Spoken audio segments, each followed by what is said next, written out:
6 months ago, I was drowning in debt. Credit cards maxed out, student loans piling up, bills I didn't even want to open. It felt like every day was just another reminder that I was failing financially.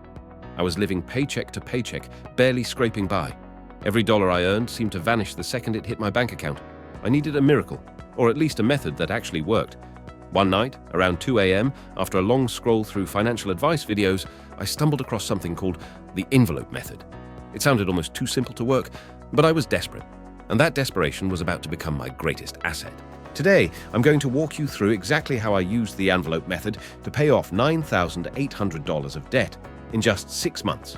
No magic, no shortcuts, just discipline, organization, and a little bit of creativity. The first step, I had to face the brutal truth. I made a full list of every debt I owed. Credit cards, student loans, car payments, every single penny. No sugarcoating, no rounding down. It was overwhelming, but seeing it all laid out forced me to acknowledge the problem. And you can't fix what you won't face. Next, I created envelopes for every major spending category, not just bills, everything I normally spent money on. Rent, utilities, groceries, gas, entertainment, but most importantly, I created a special envelope called Debt Snowball. Every month, after covering my essentials, every extra penny I could find would go straight into this envelope. It wasn't optional. It was a non-negotiable. I stopped using my debit and credit cards completely. Every paycheck, I pulled out cash. Cold, hard cash. I divided it up into the envelopes according to my budget. When the cash in an envelope ran out, that was it. No borrowing from other envelopes. No, I'll just swipe my card this once. It was tough. Saying no to little luxuries stung at first, but every time I stayed disciplined, I felt a new kind of power growing inside me. Every month, the Debt Snowball envelope grew bigger. At the end of the month, I took whatever was inside and made an extra payment toward my smallest debt first. By focusing on the smallest balance first, I built momentum. Knocking out that first card felt incredible, like a chain breaking loose.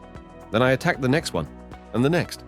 Each time I paid something off, I took the minimum payment from that debt and rolled it into the next one, fueling the snowball even faster. There were temptations, nights out, new gadgets, impulse buys.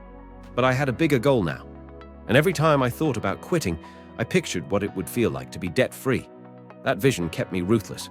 I wasn't just buying freedom, I was buying peace of mind, security, the ability to sleep at night without that constant pit in my stomach. By month 3, the progress was undeniable. My debt was shrinking, my confidence was growing. I started picking up side hustles, DoorDash, freelance gigs, and every extra dollar I earned went straight into those envelopes. I wasn't just surviving anymore, I was winning. 6 months later, every single debt I had was paid off. $9,800 wiped out.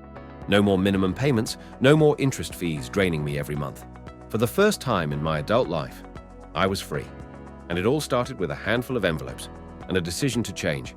If you're drowning in debt right now, I want you to know, it's not hopeless. You don't need a 6-figure salary or a winning lottery ticket. You just need a plan and the determination to stick to it. Thanks for watching. If you found this helpful, make sure you hit that like button and subscribe for more real strategies to take control of your money, the fun way. This is Money Root. Let's get to it.